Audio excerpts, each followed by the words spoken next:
The contract comes through on a Tuesday. Simple job.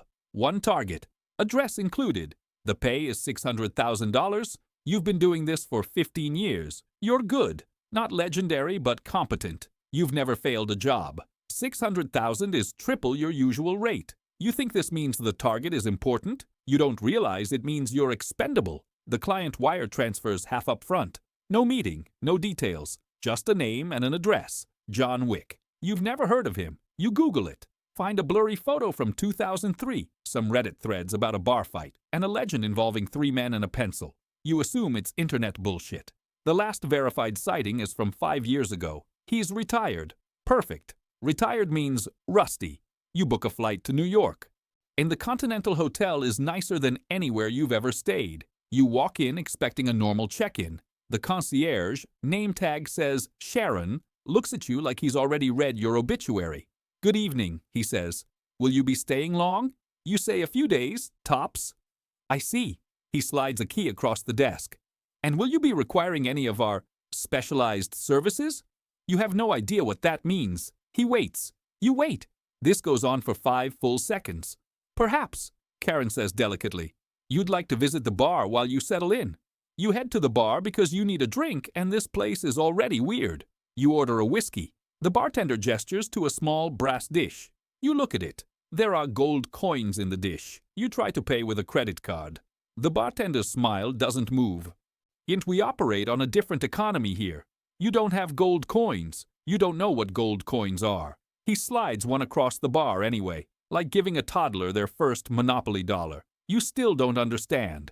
2 seats down, a woman in a suit is cleaning a knife, not hiding it, just maintaining her equipment at the bar. No one seems bothered. You're starting to think this isn't a normal hotel. You nurse your drink and try to look casual. A man walks past. Older, expensive suit, scar across his cheek. He nods at the woman with the knife. She nods back. It's the politest possible exchange between 2 people who've definitely killed before. You finish your whiskey and head back to Sharon. Quick question, you say. Do you know anything about John Wick? The entire lobby goes silent. Someone in the corner actually stops mid-sip. Karen's expression doesn't change, but his pause lasts 3 full seconds. Ah, he says, I see. May I ask who engaged your services? You say it's confidential. He nods. Of course. Will you be requiring our services for afterward? You ask what he means by afterward. Body disposal, Karen says, like he's offering turn-down service. Transportation, next of kin notification, should you have preferences. You're about to ask why the fuck he's talking about your body disposal when a hand claps your shoulder. It's the older guy with the scar. He doesn't say anything, just gives you this look, like a veteran watching a civilian try to put on a parachute backwards. Pats your shoulder once, walks away. You have no idea what that meant. You spend the next day doing research. It turns out John Wick is known, more than known. The underworld, because apparently there is an underworld and you've been working adjacent to it for 15 years without realizing, treats his name like a natural disaster. The boogeyman, they call him. Baba Yaga. You find stories. A nightclub in New York, the Red Circle, where he killed everyone. And by everyone, the forums mean everyone. 84 confirmed. You assume it's exaggerated. You find the pencil story. 3 men in a bar. John Wick killed all 3 with a pencil. You definitely assume that's exaggerated. You need equipment. Someone at the Continental mentions a sommelier. You assume that's code for an arms dealer. You're right. The sommelier operates out of what looks like a wine cellar. He's showing you a very nice AR-15 when you mention your target. John Wick, you say. The sommelier stops, sets down the rifle, walks to the back, returns with an actual bottle of wine, pours you a glass. Might I ask, he says carefully, do you have family, anyone you'd like to leave a message for?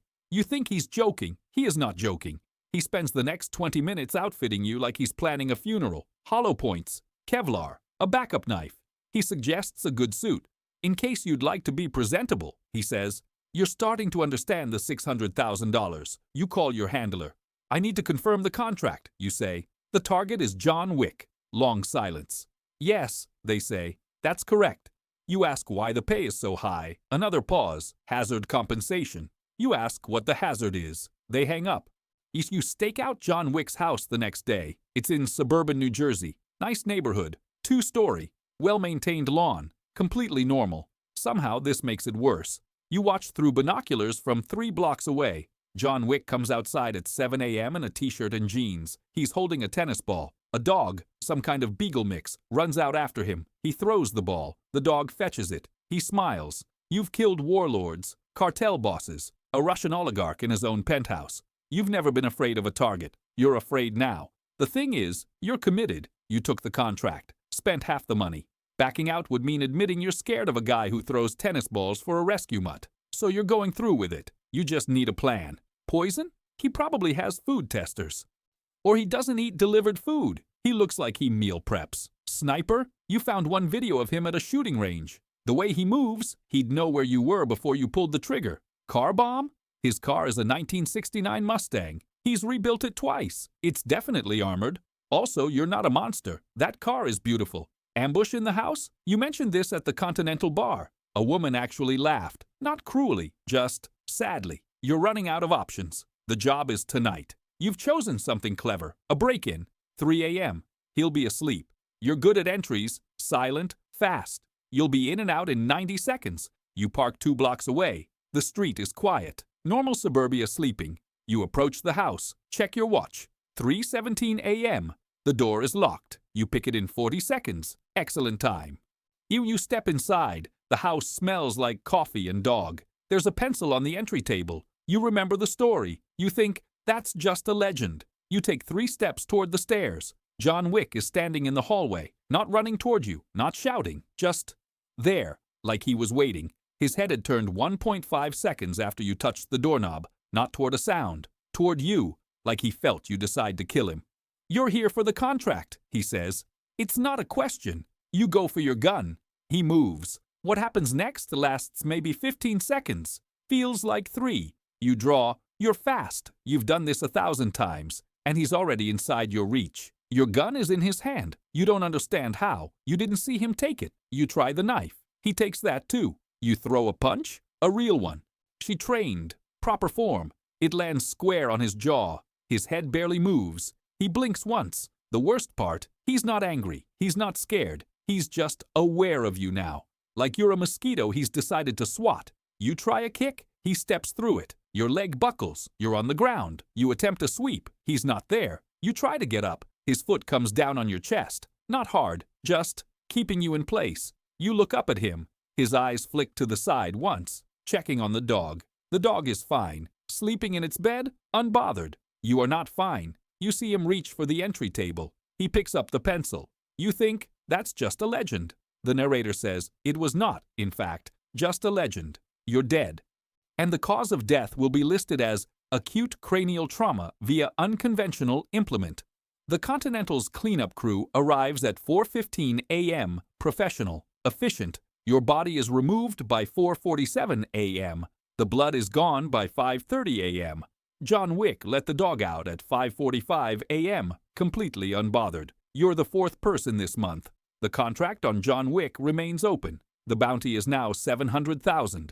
No one will take it. Your handler does not return calls from your next of kin. The money you already spent is gone. Your apartment lease expires in November. Your landlord will wonder what happened to you. The Continental's records will show you checked out on schedule. Karen will process the paperwork without comment. He's seen this before. He'll see it again. The underworld will tell your story for maybe a week. And then you'll be a statistic. Another name on the list of people who thought the legends were exaggerated. They weren't. John Wick goes back inside, makes coffee. The house smells normal again. He has a quiet morning planned. Maybe work on the car. The dog needs a walk around noon. It's going to be a beautiful day.